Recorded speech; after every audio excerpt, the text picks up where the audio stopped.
گناہوں پہ ہوں شرمندہ، الہی در گزر کر دے، بڑا مجرم ہوں میں تیرا، الہی در گزر کر دے، خطا کوئی نہیں چھوڑی، کوئی سیاہ نہیں چھوڑا، خطا کوئی نہیں چھوڑی، کوئی سیاہ نہیں چھوڑا، بس اب کرتا ہوں میں توبہ، الہی در گزر کر دے، بڑا مجرم ہوں میں تیرا، الہی در گزر کر دے، کھلونا ہاتھ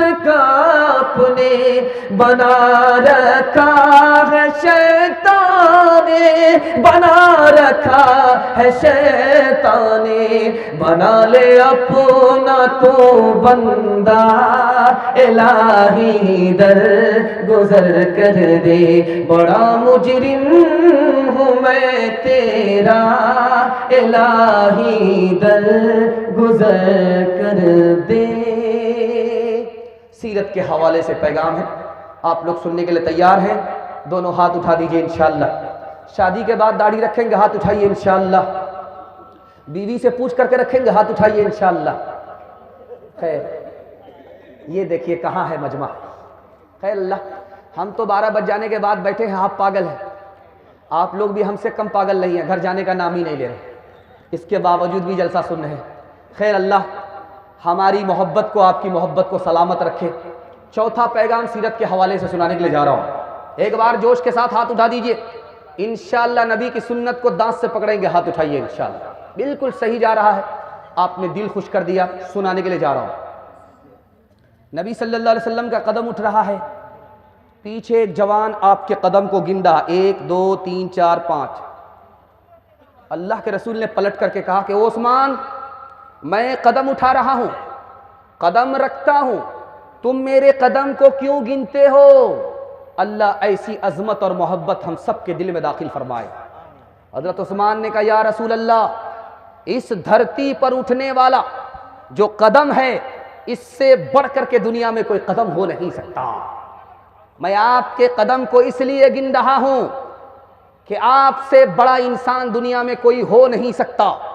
میں اپنی آنکھ سے دیکھ رہا ہوں دنیا کا سب سے مقدس انسان اس دھرتی پر چلتے ہوئے قدم اٹھا رہا ہے، اور میں آپ کی تعظیم میں ایک ایک قدم کے بدلے ایک ایک غلام آزاد کروں گا۔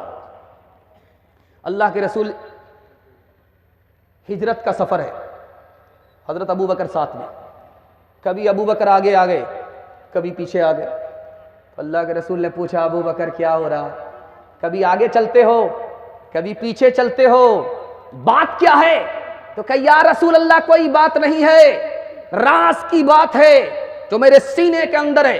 کہا ابو بکر تم تو میرے یار ہو، تم کون سا راز مجھ سے راز رکھنا چاہتے ہو، بتا تو دو۔ کہ یا رسول اللہ جب آپ چلتے ہیں میں آپ کے پیچھے ہوتا ہوں، مجھے جب ڈر لگتا ہے کہ سامنے کوئی نبی کا دشمن تیر کا نشانہ لے کر کے نبی کے سینے پر تیر کا نشانہ لے رہا ہے، تو میں آگے آ جاتا ہوں کہ ابو بکر کا سینہ ہو، نبی کی جان بچ جائے۔ کہا ابو بکر خود کو مصیبت میں ڈال کر کے مجھ کو بچانا چاہتے ہو؟ کہ یا رسول اللہ کیوں نہیں، آپ نبی ہیں، پوری امت کے لیے رحمت ہیں، ابو بکر کو کچھ ہو گیا تنہا ابو بکر کا نقصان ہے، آپ کو کچھ ہو گیا پوری امت کا نقصان ہے۔ اللہ ایسی عظمت ہم سب کے دل میں داخل فرمائے۔ آپ کو سن کر کے حیرت ہوگی، ہم لوگ جو سوتے ہیں رات میں یا دن میں، سونے کے 4 طریقے، اور ایک ہی طریقہ سنت کے مطابق ہے، 3 طریقہ سنت کے خلاف ہے۔ کون طریقہ سنت کے مطابق ہے، کون طریقہ سنت کے خلاف ہے، یہ راز آپ کو بتا رہا ہوں۔ ایک طریقہ سونے کا ہے، آدمی چت سو رہا ہے، سینہ اوپر ہے، پیٹھ نیچے ہے، یہ سنت کے خلاف ہے۔ کیوں؟ اس لیے کہ یہ میدان ہارنے والے کی حالت ہے۔ جو اکھاڑے میں پہلوان لڑتا ہے، جو 4 چت ہو گیا وہ ہار گیا۔ اللہ کے رسول نے اپنی امت کے لیے ہارنے والے کی حالت کو پسند نہیں کیا، سنت کے خلاف۔ دوسرا طریقہ سونے کا ہے، آدمی چت لیٹا ہے، پیٹ نیچے ہے، پیٹھ اوپر ہے، اس طرح کر کے آدمی سو رہا ہے، یہ بھی سنت کے خلاف۔ کیوں؟ جہنم میں جانے والے کی حالت یہی ہوگی کہ ان کی کالر کو پکڑ کر کے منہ کے بل گھسیٹ کر کے جہنم میں داخل کیا جائے گا۔ اللہ کے رسول نے اپنی امت کے لیے جہنمی کی حالت کو پسند نہیں کیا۔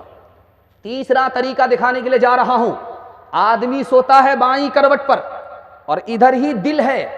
جب آدمی بائیں کروٹ پر سوتا ہے تو دل دب جاتا ہے، دل کے دب جانے کی وجہ سے گہری نیند آتی ہے، آنکھ بھی بند ہو جاتی، کان بھی بند ہو جاتے، اور اذان کی صدا کان میں نہیں پہنچ پاتی، اس لیے سنت کے خلاف۔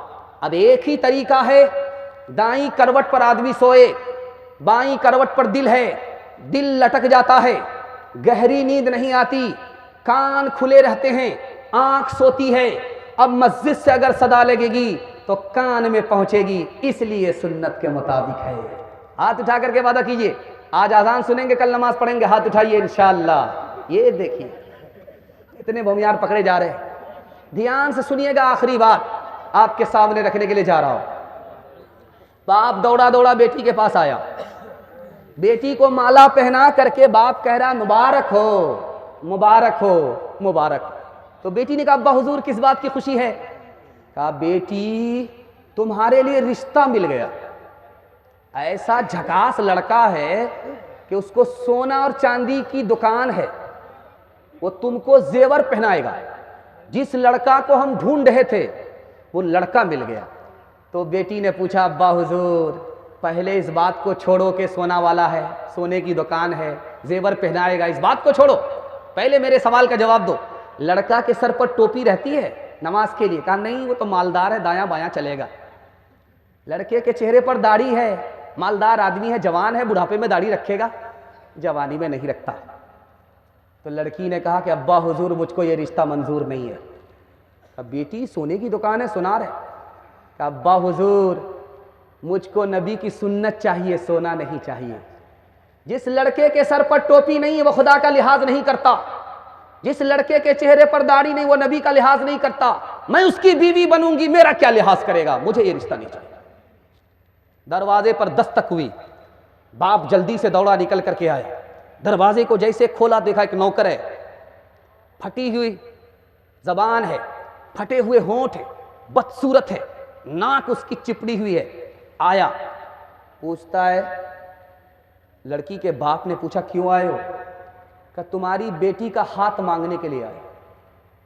ذرا شیشے میں اپنا چہرہ دیکھا ہے، میری بیٹی خوبصورت، تو بدصورت ہے، میری بیٹی مالک ہے، تو نوکر ہے، کیسے رشتہ مل جائے گا؟ چلو واپس جاؤ۔ بیٹی نے سن لیا ابا حضور مجھ کو وہ رشتہ منظور ہے۔ باپ نے کہا بیٹی تو دیوانی ہو رہی ہے، یہ بدصورت ہے، نوکر ہے، تو مالک ہے، خوبصورت ہے، یہ رشتہ تم کو کیسے منظور ہے؟ تو لڑکی کا جواب سنیے، اللہ سب کو ایسی ہونہار بیٹی عطا فرمائے۔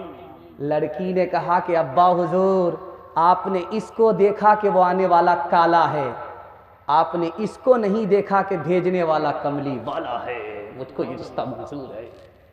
آپ کو سن کر کے حیرت ہوگی، ہندوستان سے جو ہوا مدینہ جاتی ہے یہ ٹھنڈی ہوتی ہے، اور ہندوستان سے جو ہوا مدینہ آتی ہے، جو مدینہ سے ہندوستان آتی ہے یہ گرم ہوتی ہے۔